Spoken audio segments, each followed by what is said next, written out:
distinguished colleagues, friends, it's really a privilege and honor for me because I am not a professional historian, I am not even a professional social scientist.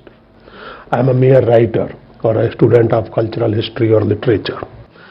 So it's indeed a privilege to be here. I thought I should be sharing some reflections, some concerns about the idea of India. Historians know that this idea of India, the Nehruvian or Gandhian, or more generally speaking, the democratic idea of India, is not just only one idea of India. There has been a challenging, competitive idea of India also. In the context of looking at the freedom movement, this alternative idea of India comes out very clearly about its assumptions. And here I quote from Golwalkar, his book Bunch of Thoughts. This is 1966. And he writes, I quote, "The theories of territorial nationalism and of common danger, which formed the basis for our concept of nation, had deprived us of the positive and inspiring content of our real Hindu nationalism and made many of freedom movements virtually anti-British movements. Anti-Britishism was equated with patriotism and nationalism. This reactionary view has the disastrous effects upon the entire course of the freedom struggle, its leaders and the common people." Unquote. This is Golwalkar in 1966, his book Bunch of Thoughts. So this idea of India, this Gandhian, Nehruvian or democratic idea of India, had its critics. It was contested. It was contested both academically and politically. The point is, what is this idea of India which was so contested, so vehemently contested that Golwalkar accuses this kind of attitude of depriving the Hindu nation or Hindu nationhood of its content and of its force? First, I think we must be very clear about the thing that Nehruvian idea of India is not just a cultural concept. It's also an economic concept and it's also a structural concept. And therefore, you have this whole idea of mixed economy. You have this whole idea of tolerance inbuilt for the extreme opinions also. Tolerance inbuilt in the political system. And in this sense, contrary to what Mr. Golwalkar would like us to believe, in this sense, this idea of India was the natural evolution of the Indian tradition and Indian way of looking at things. The other point I wish to make about the idea of India is this. It is exciting and important because if you take these two or three individuals as representing or epitomizing certain approaches and certain stances, then Nehru, of course, as the understanding goes, represents the Western modernity, the rationalism, secularism and all that in its best and according to some people in its rather worrisome forms. But idea of India is not just about Western modernity, which came to us in the form of colonial modernity. It is also about our own vernacular modernity. I wish to call it vernacular modernity, which is expressed and articulated in the Bhakti tradition, in the Bhakti poetry of all Indian languages from 14th century to 17th and 18th century. Gandhi's deep involvement with, for example, Narsi Mehta or figures like Mirabai or Kabir, and in a certain way even with Tulsidas. I mean, I for one am not embarrassed at all about Gandhian idea of Ramrajya, because he was reading Ramrajya in his own way. Nehru, in fact, made it very clear in Discovery of India, in the very beginning of Discovery of India, He expresses categorically his discomfort with the organized religion. And at the same time, he recognizes that whether in organized form or in some other form, religion has the hold on human consciousness because of its capacity to take human imagination beyond empirical knowledge and science of the given time. So, this insistence or this yearning for pluralism was not just Nehru's own, which was imposed. It was actually the political articulation of inherent diversity, plurality of Indian ways of looking at things. As we know, this idea of India is slipping away like a sand from our palm. Let us face this fact clearly. And why? The answer to this question can also be very philosophical, very abstract, and even self-congratulatory. कि साहब हम तो सब कुछ कर रहे हैं फिर भी अब क्या करें, हो रहा है. Or there could be very sophist kind of answers to this question. But I think we should ask this question more critically, more self-consciously, that why this idea of India is slipping away from us. Thank you very much. Thank you, Professor Agrawal, for a wonderful talk. Thank you, Professor Prabhat Patnaik. Both the emphasis on self-reliance and the emphasis on expanding the basic and heavy industry sector, the capital goods producing sector, were in a sense enjoined upon the Indian economy by the fact that our export prospects were limited. Now this has been the point which has been more or less accepted both by the proponents of the Nehru-Mahalanobis strategy as well as its opponents. Its opponents, in particular the neoliberal economists, have actually argued that this export pessimism assumption which underlay the Nehruvian economic strategy was a false assumption.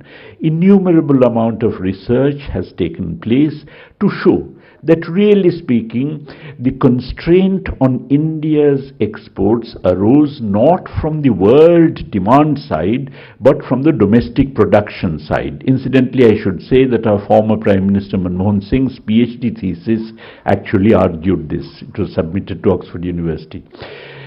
This argument says that really speaking, India's export pessimism was unjustified.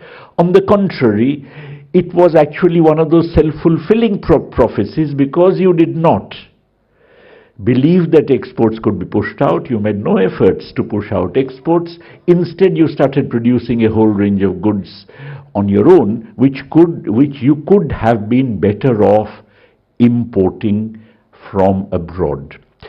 So the Nehruvian economic strategy, which now the World Bank would call the inward-looking economic strategy, because it's one that actually believes that it is better to produce things domestically than to rely upon trade. This inward-looking economic strategy has been much criticized of late, and as you know, the whole logic of economic liberalization is really to get out of both the strategy as well as the institutional structure that was built up in order to provide, in order to, as it were, bring about or, effect this strategy. The critics, there's another range of critics. Pramit Chaudhary of Sussex University is a very prominent example of this, who actually argued that while the export pessimism assumption was a justified one, so they are not neoliberal, at the same time, the constraint upon expanding domestic productive capacity was misunderstood. That the constraint was seen in terms of a shortage of capital goods, but really speaking it was a shortage of wage goods. That in effect, therefore, they would criticize the Nehru-Mahalanobis strategy on the grounds not that it emphasized self-reliance, but that from its emphasis on self-reliance, it drew the conclusion that we had to expand the capital goods sector, while as a matter of fact, we had to expand the agricultural sector, the wage goods producing sector. In fact, Pramit Chaudhary argued in his book, well-known book, Indian Economy, Poverty and Development, that a major reason for the persistence of poverty was the fact that Mahalanobis strategy, or the Nehru-Mahalanobis strategy, really underemphasized agriculture. Now, I think it's worth going a little bit into this so-called underemphasis of agriculture, that many people who are associated with plan formulation at that time, like Dr. S.R. Sen or Professor K.N. Raj, who was my teacher, their assumption was the following. The assumption was that when it comes to expanding capital goods production, you needed to produce those capital goods in order to add to capacity.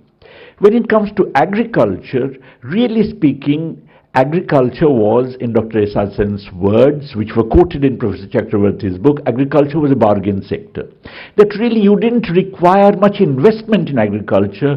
What you required was institutional changes, land reforms, changes in the organization of production, but not so much actually large amount of investment.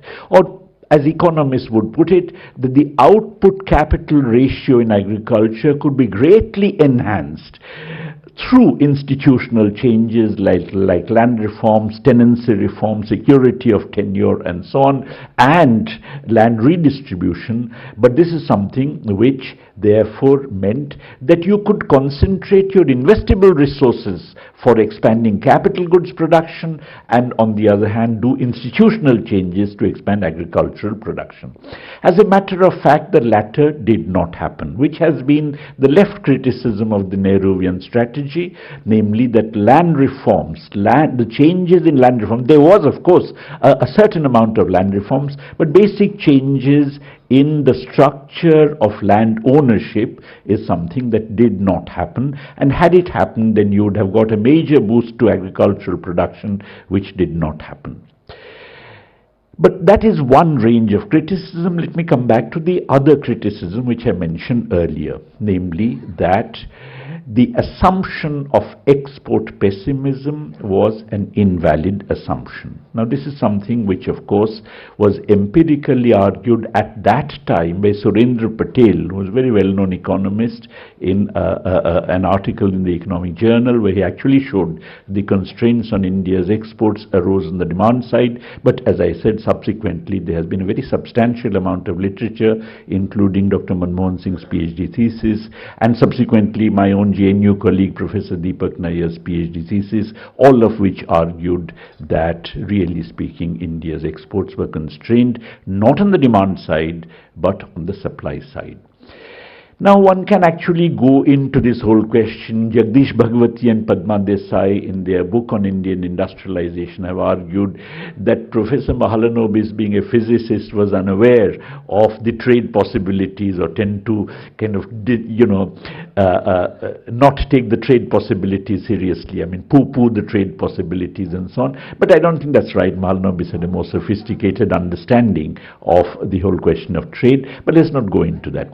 The question which arises is that, was this in fact, let us even assume that export pessimism prevailed, but was that the rationale of the Nehruvian strategy? And I would submit not. I would submit that an alternative reading of the Nehru-Mahalanobis development strategy. Now, for this alternative reading, I would like to rely on a certain categorization of the economy which had been done by a very well-known statistician economist, Ashok Rudra. He wrote a book called Relative Rates of Growth, Agriculture and Industry, and he divided the Indian economy into three sectors. One is what he called agriculture and agro-based industries, all kind of one. The other is what he called mining and mineral-based industries. And the third is what he called universal intermediaries, like coal, petroleum, electricity, and so on. And he found an extremely interesting pattern, namely that while of course universal intermediaries enter into all kinds of sectors, that's why they are universal intermediaries, are called so, agriculture and agro-based industries provided, or the mining and mineral-based industries required zero inputs, or almost zero inputs, statistically insignificant amount of inputs from agriculture and agro-based industries. Of course, they require food. The workers employed in those sectors would require food. But then, leaving that aside, when it comes to current inputs, what economists call the input-output table, when it comes to current inputs, mineral and mining and mineral-based industries required virtually zero inputs from agriculture and agro-based industries. At that time in the 1950s, the reverse was also true, namely agriculture and agro-based industries didn't require much inputs from mines and mineral-based industries. But that probably would not be true now, given the changes which have taken place in the agrarian technology in the more recent period. But be that as it may, the fact is that therefore you could have a substantial increase when it comes to the output of mining and mineral-based industries that actually does not require, or that does not impinge on the agricultural sector in the form of demanding larger agricultural inputs. Now, in most countries with a tropical land mass which is limited in size, let us assume for a moment that productivity per acre is given, in which case what this land mass produces in the aggregate is given. If that is given, then any unit expansion in agriculture and agro-based industries would require a substantial increase, or would require a certain positive increase in agricultural raw materials. If the output of the land mass is given, then that would give rise to a reduction in food grain output. And if it gives rise to a reduction in food grain output, it will give rise to a reduction in food grain availability. This, incidentally, was exactly what was happening in the last 50 years of colonial rule.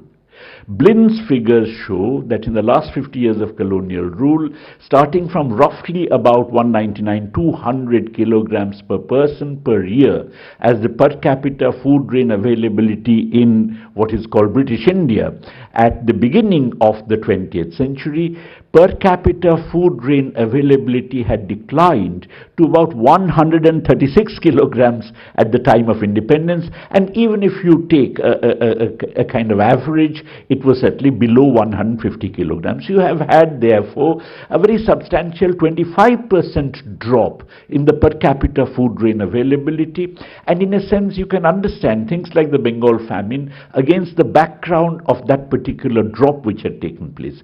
Therefore, hunger, malnutrition, poverty were on the increase, precisely because on the one hand the output per acre on the limited tropical land mass was not increasing, because we know that land augmenting investment, what economists would call land augmenting investment, that kind of investment like in irrigation, which gives rise to multiple cropping, which raises yields and so on per acre, had not taken place throughout these last 50 years.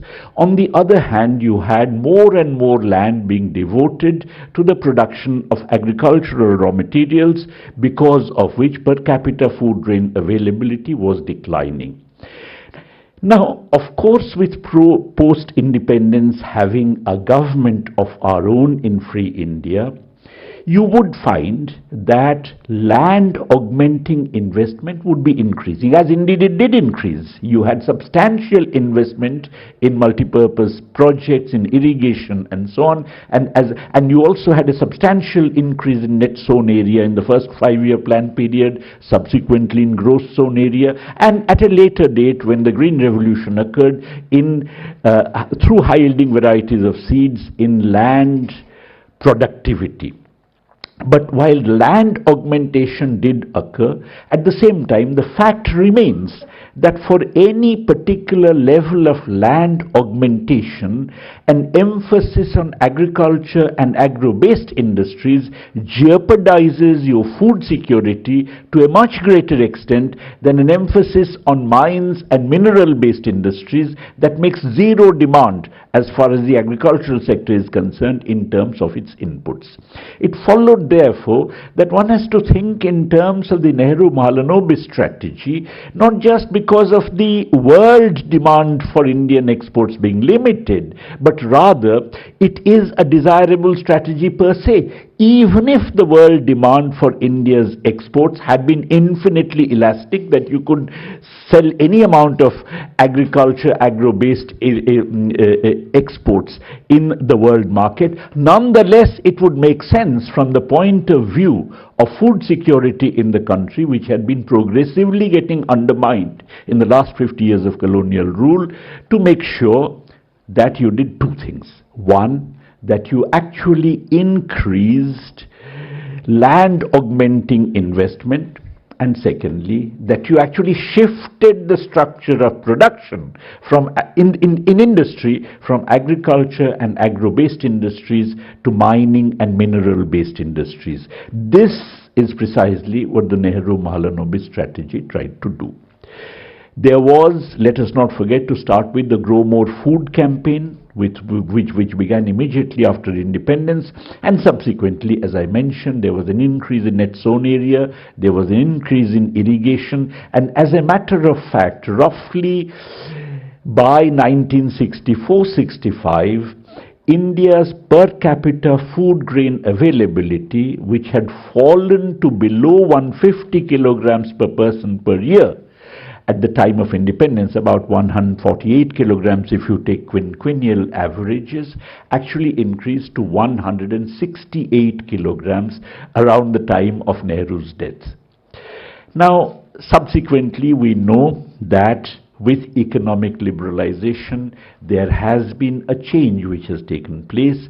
As a matter of fact, in the post-Nehruvian period, apart from 2 years in the mid-60s, which were characterized by Bihar famine and so on, then the Green Revolution occurred, and after the Green Revolution, per capita food grain availability continued to increase, and of course it reached about 180 kilograms at the end of the 1980s, after which there has been a decline, where today the per capita food grain availability is lower than at the time of Nehru's death, about 161 kilograms per person per year. So the point is that when we are talking in terms of the Nehruvian economic strategy, and let's be very clear, Nehruvian economic strategy does not just refer to the period of Nehru's lifetime, but it is roughly the economic strategy followed prior to the introduction of liberalization. You find two things, and both of which have to be seen as part of this strategy. One is an increase in land augmenting investment and technological progress, through which, notwithstanding the fact of limited tropical landmass, food security is improved, per capita food grain availability is improved. And the second is shifting your industrial structure away from agriculture and agro-based industries towards mining and mineral-based industries, which of course do not again, which again are conducive to the improvement in your food security. Now, to my mind, these were the two main characteristics of the Nehruvian economic strategy, and in a certain sense, the post-liberalization period has actually seen an undermining of food security as well as a stagnation in industry. So you actually find that at the moment, not only do we have a virtual stagnation in manufacturing sector, but what is more, you also have a significant undermining of food security, and consequently those who argue in terms of the benefits of trade and that the Nehru-Mahalanobis strategy underestimated the potential benefits of trade because of a false assumption of export pessimism are, to my mind, barking up the wrong tree. The last point I want to make is the following: that this is not just referring to India. This is not just referring to a particular period in India's economic history, but I believe this has a deeper relevance, and that arises from the fact that, as a matter of fact, metropolitan capitalism cannot do without a whole range of products which are produced on the tropical landmass. Increase in the output of the tropical landmass, as I said, depends upon land augmenting investment and technological progress which can be introduced on this landmass. Typically, such investment and technological progress is introduced by the state. This is something which, for instance, Marx, you remember, had said that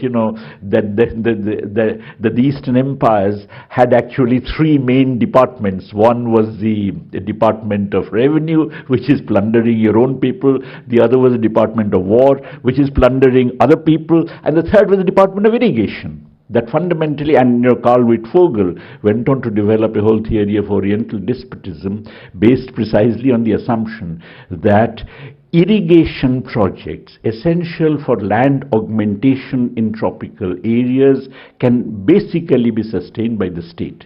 Now, in a situation where, as under the gold standard earlier, or as is the case now, where you have fiscal responsibility legislation, where the state is hamstrung in terms of enlarging its expenditure, you have, as it were, a slackening in the state's effort at land augmenting investment, because of which, as I mentioned, there is a fall which has taken place in per capita food grain output and per capita food grain availability as well.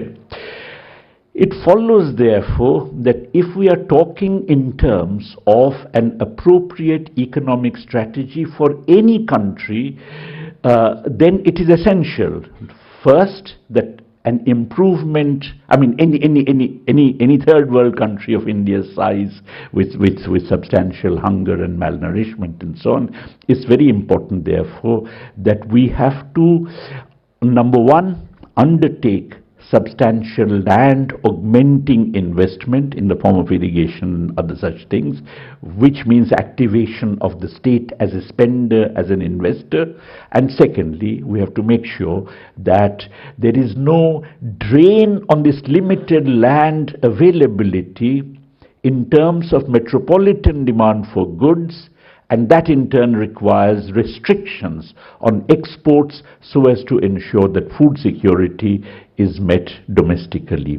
Both these require a degree of withdrawal, delinking from the pattern of economic liberalization, and I would credit the Nehru-Mahalanobis strategy with having therefore not only foreseen this fundamental requirement in a country like India, but actually having implemented it in the strategy they pursued. Thank you very much.